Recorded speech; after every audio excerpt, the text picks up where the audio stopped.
تو اس نے 330 عیسوی میں ایک گرجا بنایا لکڑی کا. یہ جو آیا صوفیہ ہے یہ لکڑی کا ایک گرجا بنایا گیا تھا. اور صوفیہ مصر میں ایک عیسائی خاتون تھی جس پر وہاں کے بت پرست بادشاہ نے بہت زور لگایا کہ وہ اپنا مذہب چھوڑ دے، تو اس نے انکار کیا. تو اس پر اس کو بہت عذاب دیے، سزائیں دیں اور قتل کر دیا. تو یہ خبر اس وقت، یہ جو کہ قسطنطین اپنے وقت کا سب سے بڑا بادشاہ تھا، اور عیسائیت اس نے قبول کر لی تھی، تو اس نے پھر اس کا نام صوفیہ رکھا. صوفیہ، اس عورت کے نام پر صوفیہ. 530 عیسوی میں وہ جل گیا. 330 اور 200 سال کے بعد اس کو لکڑی کا تھا، اس کو آگ لگ گئی. اس وقت جو بادشاہ تھا اس کا نام بھی قسطنطین تھا، جو اس وقت بادشاہ تھا. اس نے کہا میں نے ایک ایسا گرجا بنانا ہے جو سلیمان علیہ السلام کے ہیکل کو بھی پیچھے چھوڑ دے. تو 7 سال 10,000 مستری مزدور اس پر کام کرتے رہے. اور اس کے جو ابھی آپ دیکھیں گے اوپر ٹاپ کے جو کتنے ہیوی ویٹ ہیں، وہ کتنی دفعہ گر جاتا تھا. وہ جوڑتے تھے، وہ وزن کی وجہ سے گر جاتا تھا. تو پتہ نہیں پھر اس زمانہ 530 عیسوی کا اندازہ لگائیں، آج 2024 ہے، تو وہ کیا آرکیٹیکٹ تھا. اور وہ بازو کی طاقت تھی جس سے انہوں نے اس کو آخر کرتے کرتے وہ اس میں کامیاب ہو گئے. اور 7 سال میں یہ 10,000 مستری مزدوروں اور انجینئرز کی مدد سے یہ گرجا وجود میں آیا. تو اس کو جب اس نے دیکھا نا، تو اس نے کہا آج میں نے سلیمان علیہ السلام کے ہیکل کو پیچھے چھوڑ دیا ہے. اور بات بھی اس کی ٹھیک تھی. اور ہیکل سلیمانی تو اب ہے ہی کوئی نہیں، پتہ نہیں، ہو سکتا ہے اس سے بھی خوبصورت ہو، لیکن جو اس کے آثار باقی تھے اس کے لحاظ سے وہ ٹھیک کہہ رہا تھا. الصلاۃ والسلام علی رسولہ الکریم وعلی آلہ واصحابہ اجمعین. انسانی زندگی جنگلوں سے، غاروں سے شروع ہوئی، اور انسان میں آگے بڑھنے کی، اچھا سے اچھا کرنے کی اللہ نے ایک خواہش رکھی، ارج رکھی. تو آپ دیکھیں کوا جیسے گھونسلہ بناتا تھا آج سے ہزاروں سال پہلے، ویسے ہی اس کا گھونسلہ آج بھی ہے. چڑیا جیسے بناتی تھی گھونسلہ ہزاروں سال پہلے، آج بھی اس کا ایسے ہی ہے. لیکن یہ شہر ہزاروں سال پہلے جیسا تھا ویسا تو اب نہیں ہے. سواریاں ویسی نہیں ہیں، لباس ویسے نہیں ہیں، کھانے ویسے نہیں ہیں. یہ اچھے سے اچھے کی خواہش اس کے اندر ہے. اس لیے تاریخ کا پڑھنا میں تو سمجھتا ہوں اتنا ہی ضروری ہے جتنا شریعت کا پڑھنا ضروری ہے. کہ بہت مجھے فائدہ دیا تاریخ نے شریعت کے علم کے لیے بھی. تو ایران کی تہذیب، روم کی تہذیب اور ہندوستان کی تہذیب، یہ بہت قدیم تہذیبیں ہیں، بہت قدیم ان کی تاریخیں ہیں. جو محفوظ ہیں وہ عیسیٰ علیہ السلام کی زندگی سے چند سو سال پہلے سے شروع ہوتی ہیں. پیچھے خاموشی ہے، کچھ پتہ نہیں ہے. تو چونکہ ابھی ہمارا موضوع ہے آیا صوفیہ مسجد، تو یہ رومن بادشاہوں نے بنائی. تو ان کی تھوڑی سی پچھلی تاریخ میں آپ کو بتا دیتا ہوں. روم ایک بہت بڑا شہر ہے، ہم وہاں گئے بھی ہیں، گئے تھے نا. ہاں. تو شروع میں عیسیٰ علیہ السلام کے آنے سے کئی سو سال پہلے یہ 6-7 دیہات تھے، قریب، اور اس میں لاطینی لوگ رہتے تھے. یہ ابتدا ہوئی ہے روم کی، کہ شہر کی، اس کی سلطنت کی، اس کے عروج کی، ان 7 دیہاتوں سے. تو روم کی ایک بہت بڑی سلطنت وجود میں آئی جس نے آدھی سے زیادہ دنیا پر حکومت کی. پھر 4 صدی میں، یعنی عیسیٰ علیہ السلام کی 308-9 عیسوی میں 2 حصوں میں تقسیم ہو گئی رومن امپائر، ایک ویسٹرن ایک ایسٹرن. جو ویسٹرن تھی وہ 470 عیسوی میں جرمن کے وحشی قبائل نے تباہ کر دی، اور وہ اس کا خاتمہ ہو گیا، اور وہاں دوسری بادشاہتیں چلنے لگی. اور یہ جو مشرقی رومن سلطنت تھی، اس علاقے کا نام تھا بازنطین، پرانا نام. تو قسطنطین جب بادشاہ بنا تو اس نے سب سے بڑی سلطنت بنائی، اور اس نے اپنے دارالحکومت کے لیے کسی شہر کو نئے شہر آباد کرنے کا ارادہ کیا. وہ اتنا سمجھدار انسان تھا. اسے ہزاروں سال بعد نپولین آیا جو بہت بڑا جرنیل گزرا ہے. اس نے کہا اگر پوری دنیا میں ایک حکومت قائم ہو پوری دنیا میں تو اس کے لیے جو کیپٹل ہے وہ استنبول بنتا ہے. اس کی اتنی بڑی گہری نظر تھی. وہ خود آیا اور اس نے ایک لکڑی لی اور اس سے ایک لکیر کھینچتا گیا. اس وقت چونکہ حملے ہوتے تھے وہ فوجوں کے، تو 3 طرف سے سمندر نے گھیرا ہوا ہے اس شہر.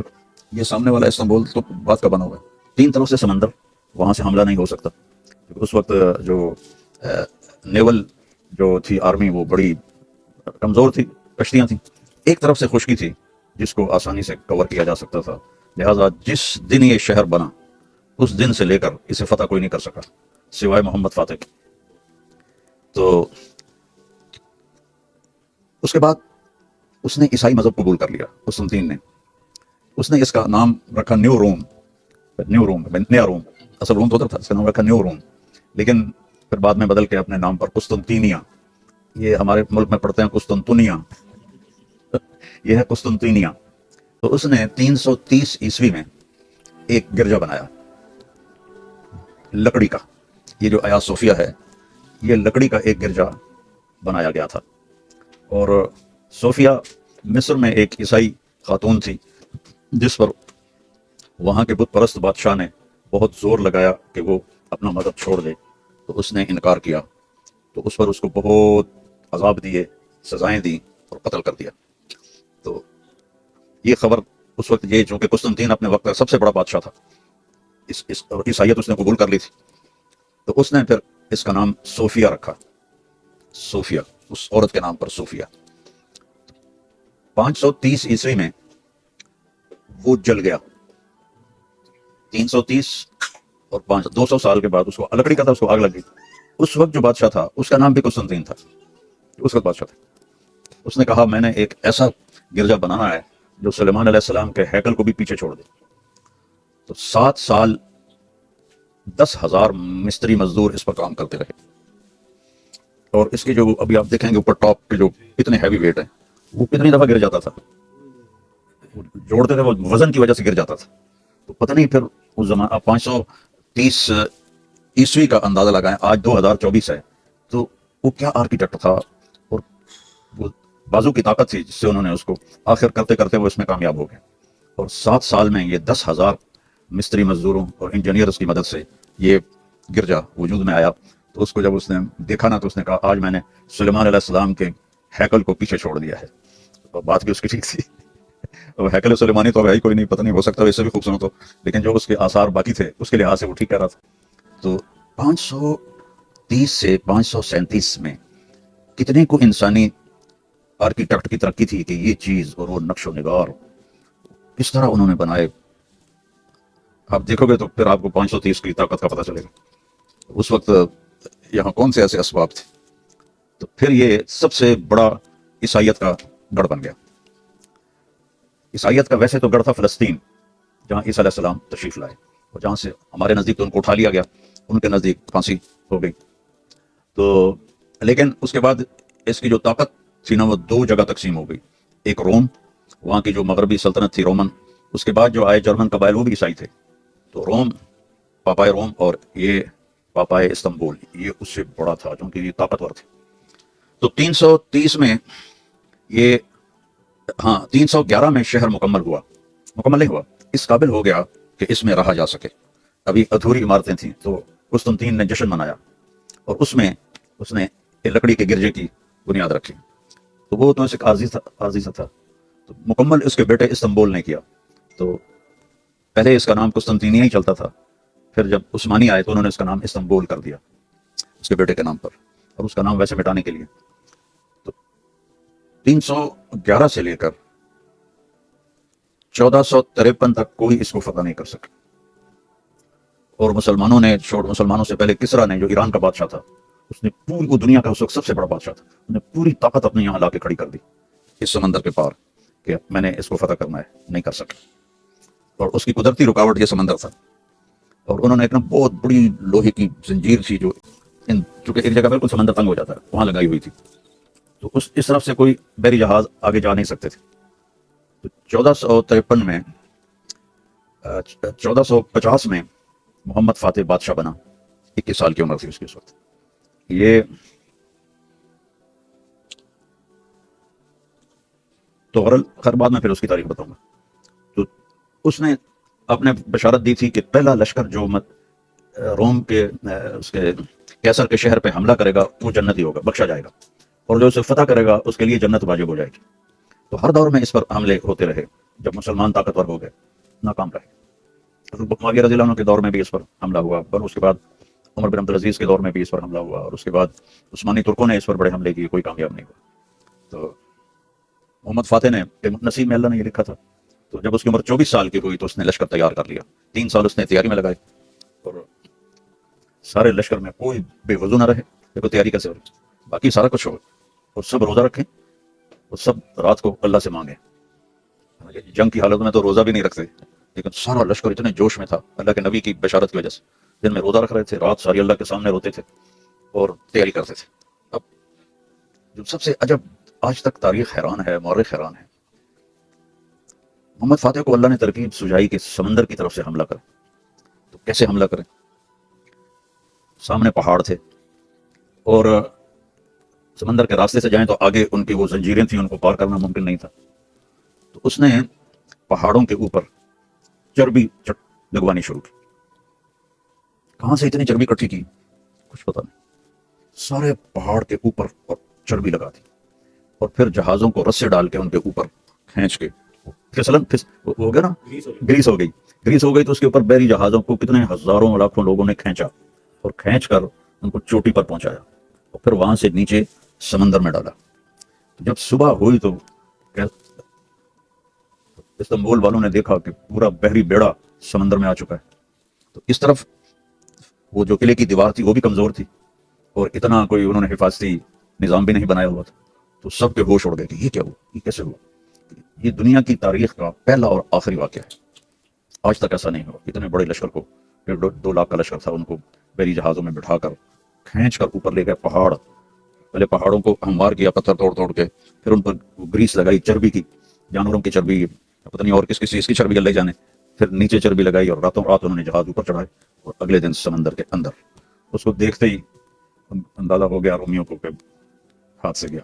تو سارے بڑے بڑے پادری اور ان کے جو راہب تھے آیا صوفیہ میں اکٹھے ہو کے گھنٹیاں بجا رہے اور دعائیں کر رہے. لیکن اللہ تعالیٰ نے محمد فاتح کے مقدر، صرف 24 سال کی عمر، ہمارے مولانا علی صاحب 24 سال کے ہیں اس عمر میں. تو وہ انہوں نے دیوار توڑ دی توپوں سے، کیونکہ دیوار کمزور تھی.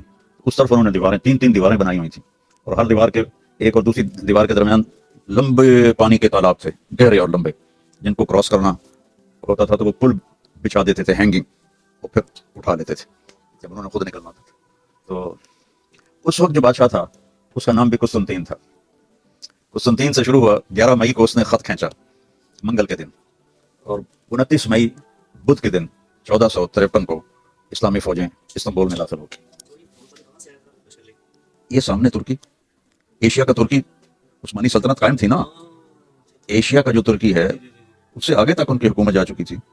تو وہ صرف یہ استنبول جو تھا یہ قبضے میں نہیں تھا، نہ ان پر کوئی قبضہ کر پایا تھا. تو جب وہ داخل ہوا تو بدھ کا دن تھا، تو اس نے جمعے کا دن طے کیا آیا صوفیہ جانے کے لیے. پہلے دن داخل نہیں ہوا، جمعے کے دن وہ اس میں داخل ہوا، اور اس نے وہاں پہلی جمعے کی نماز وہاں اپنے جو بھی اس وقت تھے عالم ان سے پڑھوائی، اور اسے مسجد بنانے کا اعلان کیا. تو اس کے حسن اور خوبصورتی میں وہ 537 والوں کا سرا ہاتھ ہے. یہ تو صرف اس کو محفوظ رکھتے رہے. پھر یہ 1453 سے لے کر 1553، 1600، 1700، 1800، 1900، یہ کوئی تقریباً 450 سال مسجد رہی. تو 1923 میں عثمانی حکومت ختم ہو گئی. ان کا آخری بادشاہ تھا عبد الحمید. اس سے پہلے تھا عبد المجید، جس نے مسجد نبوی بنائی، پرانی مسجد نبوی، اور حرم شریف کی جو پرانا ترکی حرم ہے توڑ کر اسی کے نمونے کا بنایا. یہ 1900 کہتا ہوں، باب عبد المجید وہاں اب بھی لکھا ہوا ہے. اس نے یہ استنبول کے ایشیائی حصے سے ٹرین چلتی تھی اور مدینے تک جاتی تھی. مدینے تک ریل بچھائی ہوئی تھی، جو کہ سارے راستے میں حکومت عثمانی ترکوں کی تھی. تو لارنس آف عربیہ ایک مووی بنی تھی. لارنس ایک تھا انگریز، اس نے ان شریف مکہ کو ابھار کے اور بغاوت کروا دی عثمانی ترکوں کے خلاف، اور ریلوے لائن توڑ دی، اور پھر عثمانی سلطنت بھی کمزور ہو چکی تھی اس وقت۔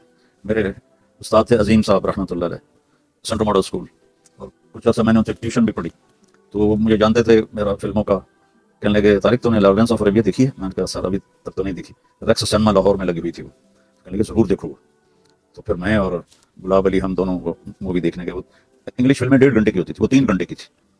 تو اس نے پھر تو عبد المجید نے جب یہ مسجد نبوی بنائی تو اس کا بھی تھوڑا بتا دو کہ انہوں نے اعلان کیا کہ پوری دنیا سے تعمیر کے ماہر لوگ ہمارے پاس آئیں، تو 3000 فیملیز یہاں آئیں، تو ان کے لیے انہوں نے الگ ایک شہر بسایا، اور ہر ماہر فن سے کہا کہ اپنے بچے کو فن سکھاؤ اور حافظ قرآن بناؤ۔ تو آنے والوں نے اپنے بچوں کو اپنا فن سکھایا اور ساتھ حافظ بنایا۔ ان کو پھر شفٹ کیا مدینے، اور وہاں ان کے لیے الگ شہر بنایا، اور وہاں سے انہوں نے مسجد نبوی کی تعمیر کی باوضو اور قرآن پڑھتے ہوئے۔ پوری تعمیر جو ہوئی باوضو اور قرآن پڑھتے ہوئے، اور اگر کوئی پتھر، چونکہ ہاتھوں سے ساری تراش تھی، وہ کم زیادہ ہو جاتا تو مسجد میں نہیں اس کو کاٹتے تھے ہتھوڑوں سے، وہ واپس لے جاتے تھے اسی جگہ پر جہاں ان کو بسایا تھا، وہاں جا کر اس کو وہ تراشتے تھے، کاٹتے تھے، پھر آ کر لگاتے تھے کہ مسجد میں شور نہ ہو۔ اور جب یہ مسجد بن رہی تھی، اللہ تعالیٰ ملک فہد کے درجے بلند کرے، اس کی بخشش کے لیے کافی ہے، تو وہ جو تھے وہاں انجینئر، وہ سگریٹ بھی پی رہے ہوتے تھے اور جوتے بھی پہنے ہوتے تھے اور کلین شیو بھی ہوتے تھے، پتہ نہیں کون تھے، جو پوری دنیا سے انہوں نے بلائے تھے۔ ایسے ہی بیت اللہ بھی بنایا، انہی حفاظ اور معماروں نے بیت اللہ بھی بنایا۔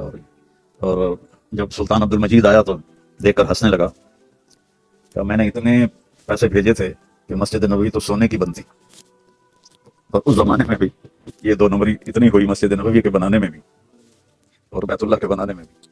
تو اللہ تعالیٰ خیر کرے، اور آخری قرب میں یہ یہودی اس پر قبضہ کر لیں گے، ترکی پر اور استنبول پر، پھر مہدی علیہ السلام شام سے چلیں گے اور آ کر استنبول کو فتح کریں گے، تو اس کی فتح کے بعد وہ خبر پھیل جائے گی کہ دجال آ گیا ہے، دجال، تو اسی وقت پھر یہاں سے واپس لشکر روانہ ہوگا ملک شام کی طرف۔ تو ابھی وہ آیا نہیں ہوگا، ایسی افواہ پھیلی ہوگی، تو اس وقت پھر ان کے پہنچنے کے بعد پھر دجال آئے گا۔ تو اللہ تعالیٰ بھلا کرے۔ طیب اردگان کیسے میرے خیال میں 2021 میں اس کو مسجد میں تبدیل کیا، بہت مخالفت ہوئی، لیکن اس نے اس کو مسجد میں تبدیل کیا، اور اب ماشاءاللہ وہ مسجد ہے۔